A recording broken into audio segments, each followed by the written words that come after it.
Now let's do a problem.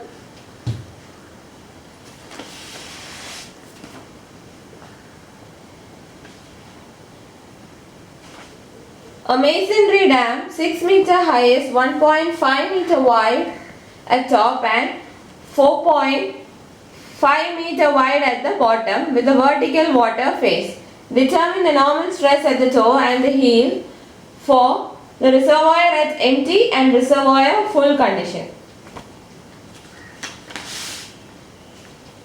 Question is, a masonry dam 6 meter high is 1.5 meter wide at top and 4.5 meter wide at the bottom with a vertical water face. Determine the normal stress at the toe and heel for the reservoir at empty and reservoir full condition. Raw concrete is equal to 2.4 kilogram per meter cube. Raw concrete is equal to 2.4 meter cube. So details of a dam are given. We have to find the normal stress at toe and heel for reservoir at empty and reservoir full conditions. First of all, let us draw a figure.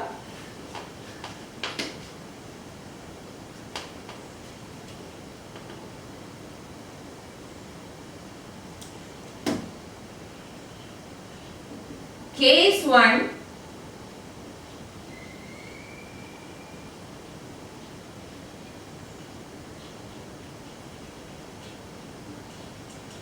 reservoir empty. ആദ്യം നമുക്ക് reservoir empty condition എടുക്കാം.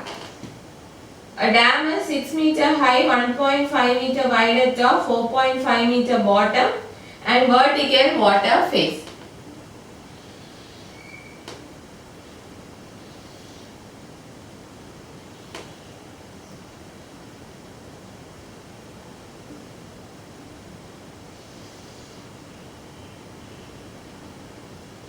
This is 1.5 meter.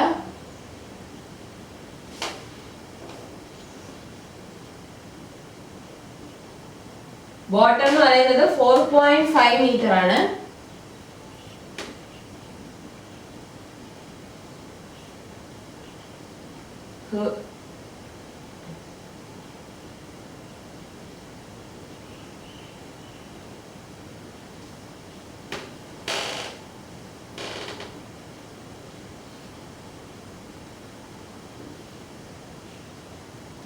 Six meter.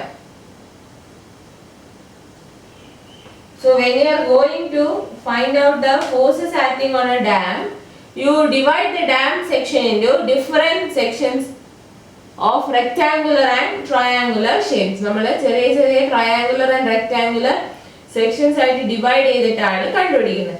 So first section is the rectangular section and second one is triangular section. Reservoir empty ആകുമ്പോൾ self wait ആണ് ആകെ വരുന്ന force. Self വെയിറ്റും വരും. പിന്നെ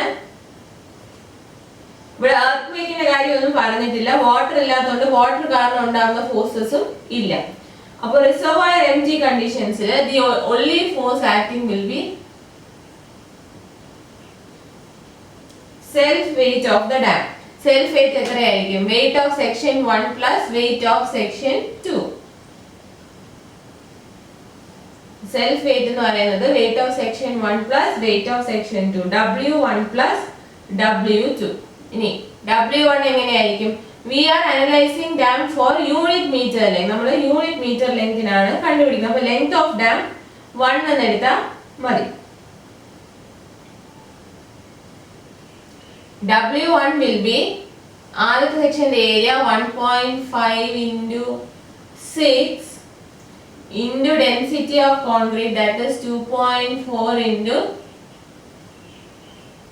9.81 plus section 2 എന്ന് പറയുന്നത് triangular ആണ്. Area half into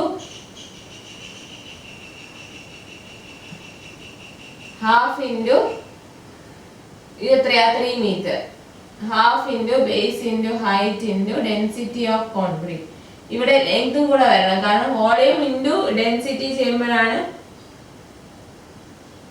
വെയിറ്റ് ആവുന്നത്. പക്ഷേ നമ്മൾ 1 മീറ്റർ ലെങ്ത് എടുക്കുന്നതുകൊണ്ടാണ് ഇൻറ്റു 1 ഇടാത്തത്.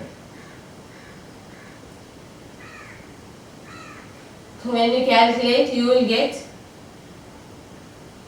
423.792 kilonewton. ഒന്നുമില്ല, ഫസ്റ്റ് സെക്ഷൻ്റെ ഏരിയയും സെക്കൻഡ് സെക്ഷൻ്റെ ഏരിയയും കണ്ടുപിടിക്കുക. ഓരോന്നിനെയും ഡെൻസിറ്റി ഓഫ് കോൺക്രീറ്റ് കൊണ്ട് മൾട്ടിപ്ലൈ ചെയ്യുക. Density is 2.4 kg/m3. വെയിറ്റ് ആകുമ്പോൾ നമുക്ക് ന്യൂട്ടണിൽ വേണം, അല്ലെ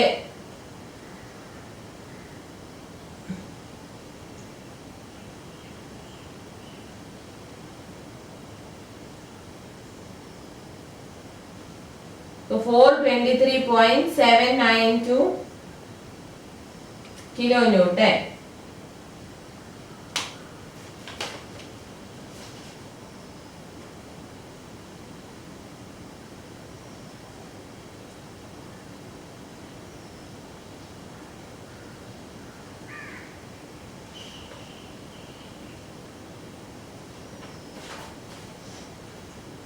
Now self weight കണ്ടുപിടിച്ചു. അപ്പോൾ ടോട്ടൽ വെർട്ടിക്കൽ ഫോഴ്സ് എന്ന് പറയുന്നത് sigma V will be self weight itself 423.792. ഇനി നമുക്ക് ഇത് കൊണ്ടുള്ള മൊമെന്റ് കണ്ടുപിടിക്കണം. Total moment will be W1x1 plus W2x2. എത്ര വരും? മൊമെന്റ് അബൌട്ട് ടോ എടുക്കാം. This is toe, this is heel. ഇത് ടോ, ഈ പോയിന്റ് ഹീൽ. നമുക്ക് മൊമെന്റ് അബൌട്ട് ടോ എടുക്കാം. So sigma m is W1x1 plus W2x2. That is W1 എന്ന് പറയുന്നത് compute ചെയ്യുമ്പോൾ 211.896 എന്ന് കിട്ടും ഇൻറ്റു x1. x1 എന്ന് പറഞ്ഞാൽ നമുക്കറിയാം 1.5ന്റെ ഹാഫിലായിരിക്കും, പകുതിയിലായിരിക്കും W1ന്റെ സെൻട്രോയിഡ് വരുന്നത്. അപ്പോൾ ടോയിൽ നിന്ന് എത്ര ഡിസ്റ്റൻസിലായിരിക്കും? 3 plus 1.5/2 plus W2 again 211.896 into it is ഒരു ട്രയാങ്കുലർ പോർഷന്റെ സെൻട്രോയിഡ് ഈ സൈഡിൽ നിന്നും B/3 ഡിസ്റ്റൻസിലായിരിക്കും. അതായത് ഈ സൈഡിൽ നിന്നും B/3 ഡിസ്റ്റൻസ് ആണെങ്കിൽ ടോയിൽ നിന്ന് എത്രയായിരിക്കും? 2/3 ഇൻറ്റു B ആയിരിക്കും. ഇത് കാൽക്കുലേറ്റ് ചെയ്യുമ്പോൾ you will get 1218.402.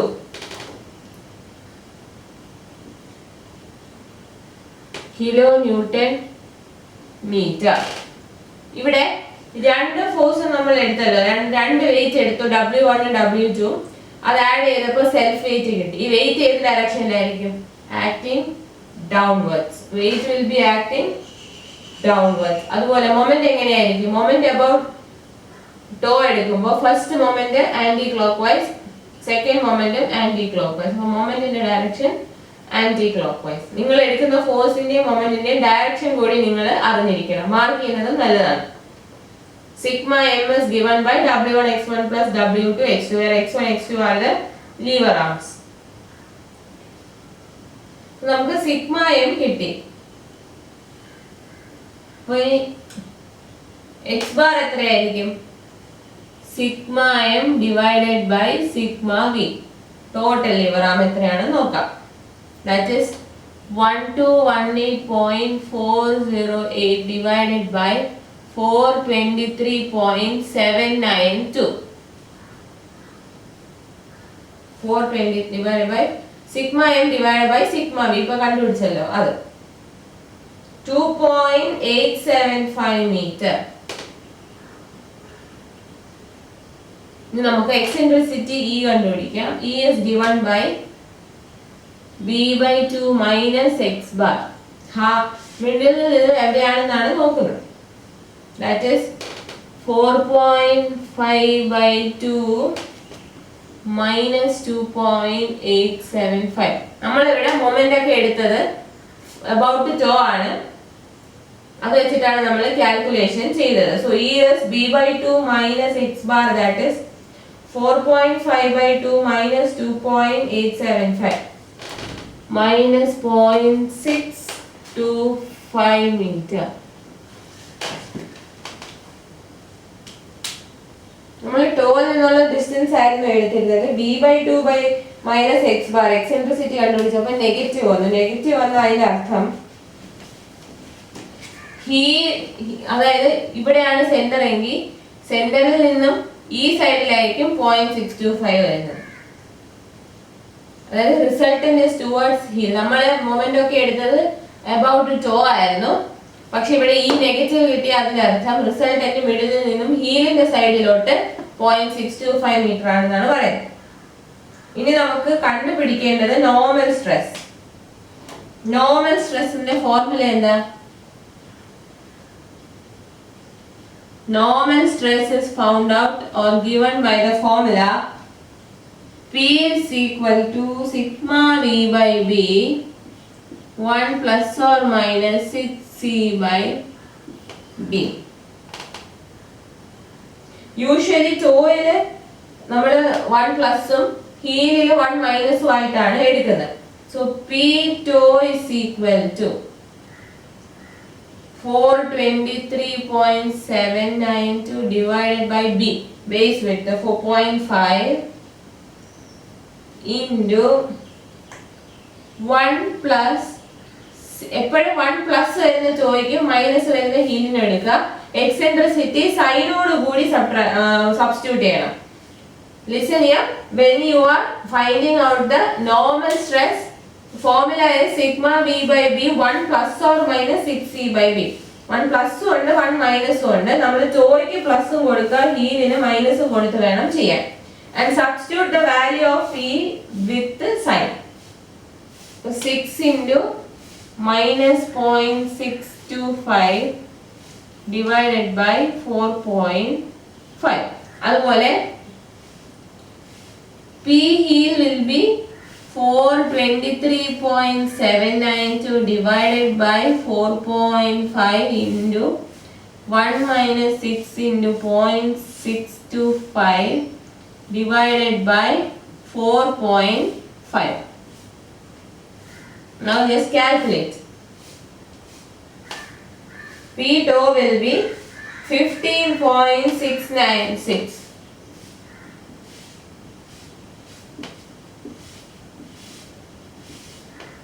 And P heel will be 172.656.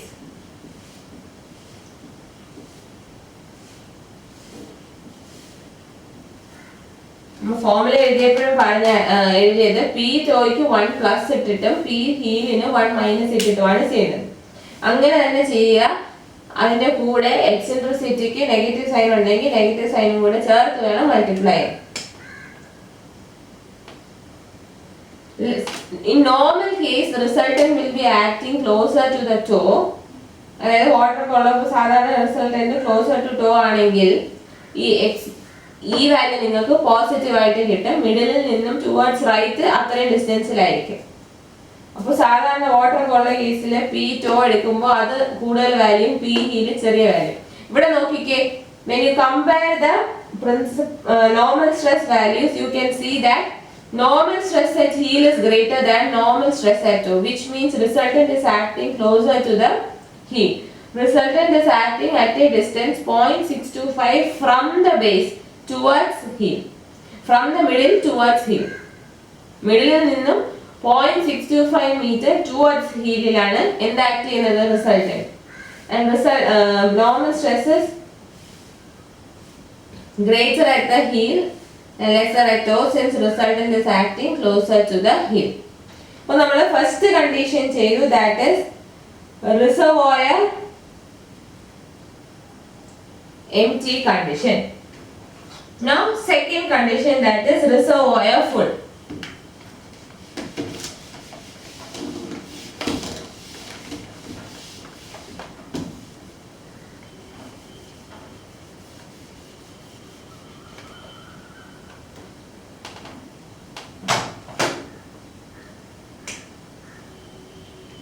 Case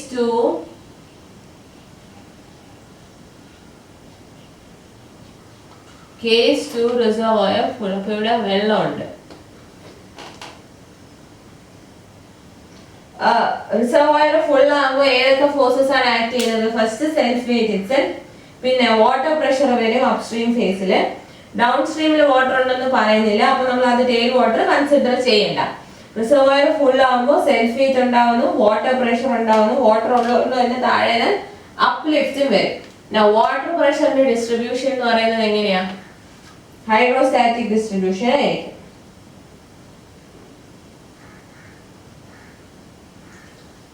first self wait എടുക്കാം. Self wait will B W1 plus W2. നമ്മൾ നേരത്തെ കണ്ടുപിടിച്ചു. 211.896 plus 211.896, that is 423.792 kilonewton. ഇനി വാട്ടർ പ്രഷർ എടുക്കാം. വാട്ടർ പ്രഷറിന് hydrostatic distribution gamma WH Basil.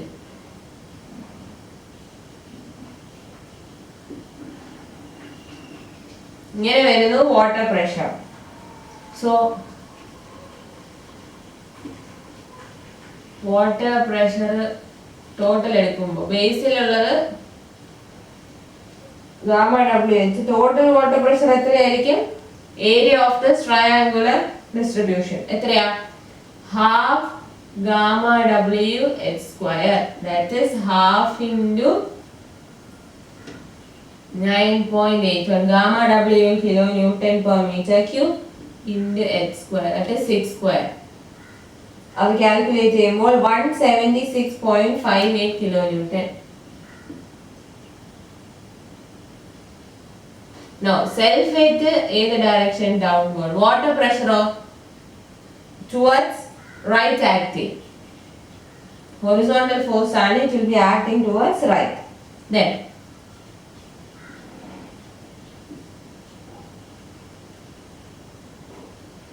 uplift pressure calculate. We have to calculate uplift pressure. Uplift pressure എന്ന് പറയുമ്പോൾ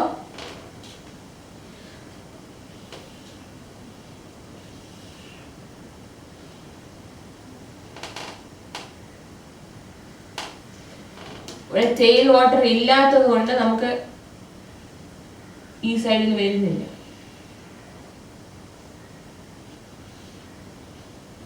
This is gamma WH and here it is B.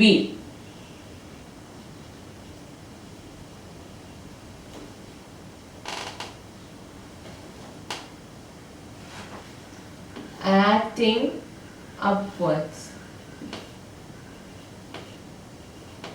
Uplift pressure അപ്പോൾ എത്ര വരും? half gamma WH into B വരും. Area of this question half gamma WH into B.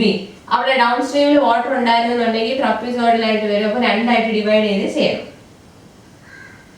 Calculate half into 9.816 into 4.5, 132.435 kilonewton.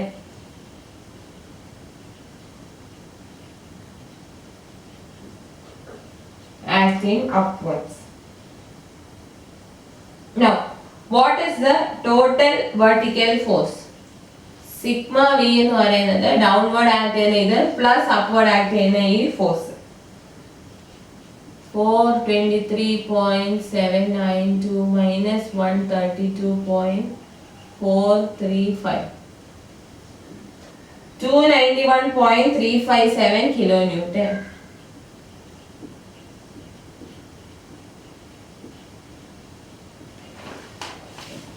Please note, when you are taking sign convention for forces,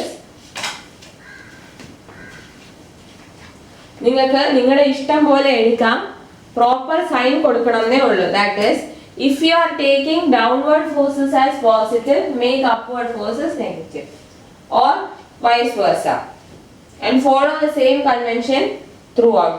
അതുപോലെ തന്നെ horizontal ഫോഴ്സസിന് towards right പോസിറ്റീവും towards left negative അല്ലെങ്കിൽ തിരിച്ചെടുക്കാം. Okay, അതുകൊണ്ട് നിങ്ങൾ ആര് വിട്ട് തന്നെ ചെയ്യുക. സിഗ്മ വി കണ്ടുപിടിച്ചാലും ഒരു ആരോ കൊടുക്കുക, റിസൾട്ടന്റ് ഏത് ഡയറക്ഷനിലാണ് ആക്ട് ചെയ്യുന്നത് മനസ്സിലാവാൻ. Here we have taken downward forces as positive. അതുകൊണ്ടാണ് നെറ്റ് വെർട്ടിക്കൽ ഫോഴ്സ് അല്ലെങ്കിൽ ടോട്ടൽ വെർട്ടിക്കൽ ഫോഴ്സും പോസിറ്റീവ് ആയിട്ട് തന്നെ കിട്ടിയത്. Self weight acting downwards and uplift pressure acts upwards. Now calculating moment sigma m. Moment will be, അത് നമുക്ക് വെയിറ്റിന്റെ എടുക്കാം. W1 ഉം W2 ഉണ്ട്. W1 നേരത്തെ കണ്ടുപിടിച്ചായിരുന്നു. മൊമെന്റ് അബൌട്ട് ടോ എടുക്കുന്നു.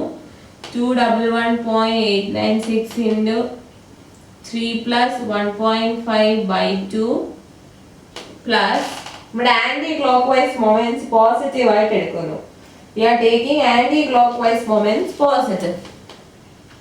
211.896 into 2 by 3 into 3. Weight in the air. Ini. Water pressure is acting towards right. ഈ ഡയറക്ഷനിൽ water pressure act ചെയ്യും at h/3 ഡിസ്റ്റൻസ്. ഇവിടെ നിന്നും h/3 വാട്ടർ പ്രഷർ ആക്ട് ചെയ്യും.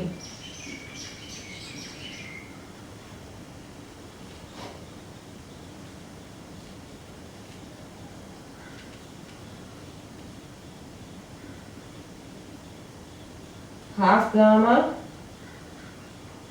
x square water pressure ആണ് which is acting in the horizontal direction. അപ്പോൾ ഇങ്ങനെ act ചെയ്യുന്ന വാട്ടർ പ്രഷർ അബൌട്ട് ടോ ആകുമ്പോൾ മൊമെന്റ് എന്തായിരിക്കും? ക്ലോക്ക് വൈസ് മൊമെന്റ് ആയിരിക്കും. Moment due to water pressure at toe will be clock vice moment at a distance h/3 from the base minus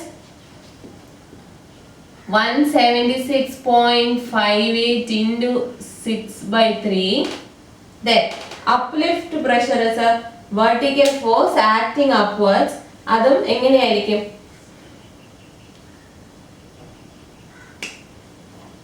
ഇവിടെ നിന്ന് 1/3 uplift act ചെയ്യുക half gamma WHB.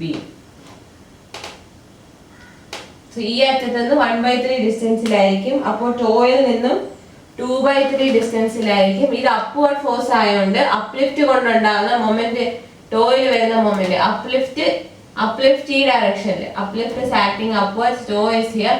Moment due to uplift will be clockwise. ഇങ്ങനെ ഇരിക്കുന്നു. Moment will be clockwise. So again moment due to uplift subtract ചെയ്യണം. That is minus 132.435 into 2/3 into 4.5. Calculate, you will get 467.937. 467.937 kilonewton meter. 467.937 kilonewton meter. Positive ആയിട്ട് കിട്ടി. So moment is, net moment is in the anti-clockwise direction. ഇത് വേറെ forces ഒന്നും ഇല്ലാത്തത് കൊണ്ടും ആണ് നമ്മൾ ഇങ്ങനെ ചെയ്തത്. ആക്ച്വലി വലിയ ക്വസ്റ്റ്യൻ ആണെങ്കിൽ will make tabular columns and find. അപ്പോൾ കുറച്ചുകൂടി കാൽക്കുലേഷൻ എളുപ്പമായിരിക്കും. ഓരോ ഫോഴ്സും കണ്ടുപിടിക്കുന്നതിന് കൂടെ തന്നെ അതിന്റെ മൊമെന്റും കൂടെ കണ്ടുപിടിച്ച് പോകും. അപ്പോൾ റിസർവോയർ ഫുൾ കേസിൽ റിസർവോയറിൽ മാത്രമേ വെള്ളമുള്ളൂ. ഡൗൺ സ്ട്രീമിലെ വാട്ടറിനെ പറ്റി പറയുന്നില്ല. എർത്ത് ഫോഴ്സസോ വേറെ ഫോഴ്സസിനെ പറ്റി ഒന്നും ഇവിടെ പറയുന്നില്ല.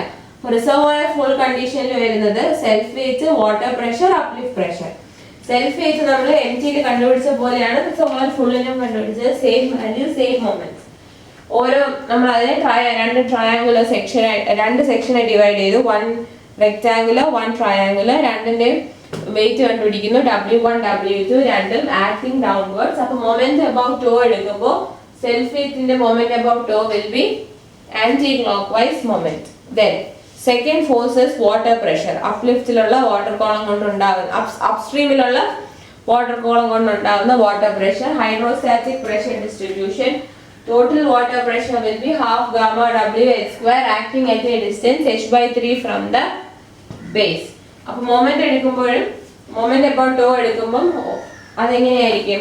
ടുവേർഡ്സ് റൈറ്റ് ആക്ട് ചെയ്യുന്ന ഹൊറിസോണ്ടൽ ഫോഴ്സ് ആണ് water pressure. Moment about toe is clock vice moment. അപ്പൊ നമ്മൾ നെഗറ്റീവ് ആയിട്ട് എടുത്തു. Downward force positive, upward force negative, anti clock vice moment positive, clock vice moment negative. അതാണ് ഞാൻ ഫോളോ ചെയ്യുന്ന sign convention. Then uplift pressure. Uplift water column ഉള്ളതുകൊണ്ട് uplift pressure വരും. അപ്സ്ട്രീമിൽ മാത്രം വാട്ടർ കോളം ഉള്ളതുകൊണ്ട് അപ്ലിഫ്റ്റ് പ്രഷറിന്റെ ഡിസ്ട്രിബ്യൂഷൻ ട്രപ്പിസോയിഡലിന് പകരം ട്രയാങ്കുലർ ആയിരിക്കും. അതിന്റെ result total uplift pressure will be half gamma W H into B. Half gamma W H into B. Uplift pressure upward vertical force. അതുകൊണ്ടുണ്ടാകുന്ന moment at toe will be clock vice moment. Then find out the total vertical force and total moment acting about toe.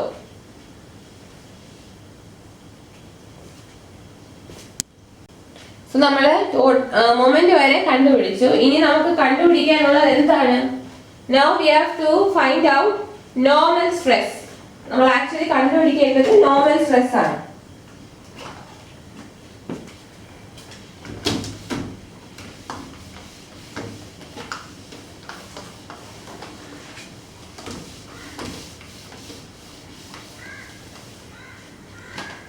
Normal stress കണ്ടുപിടിക്കാം. അതിന് x bar is given by sigma m divided by sigma v, that is 467.937 divided by 291.357, 1.606 meter. Eccentricity is given by b by 2 minus x bar, that is 4.5 divided by 2 minus 1.606, 0.644 meter.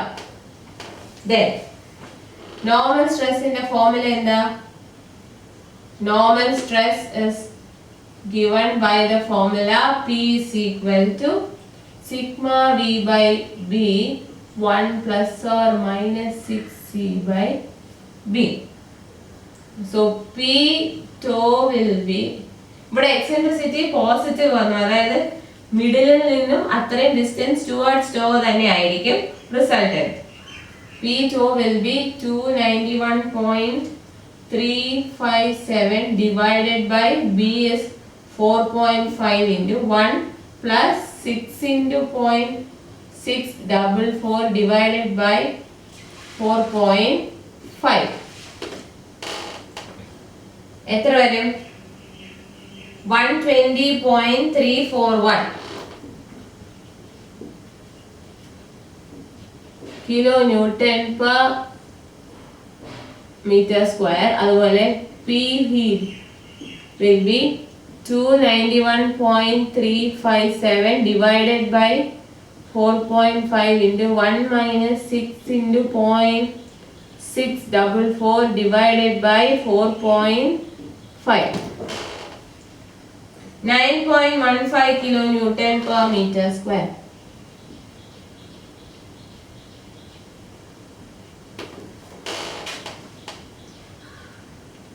Reservoir empty കണ്ടീഷനും reservoir full കണ്ടീഷനിലും ഇങ്ങനെയാണ് ചെയ്യുന്നത്. Reservoir full എന്ന് പറയുമ്പോൾ water കൊണ്ടുണ്ടാകുന്ന ഫോഴ്സസും കൂടി consider ചെയ്യണം.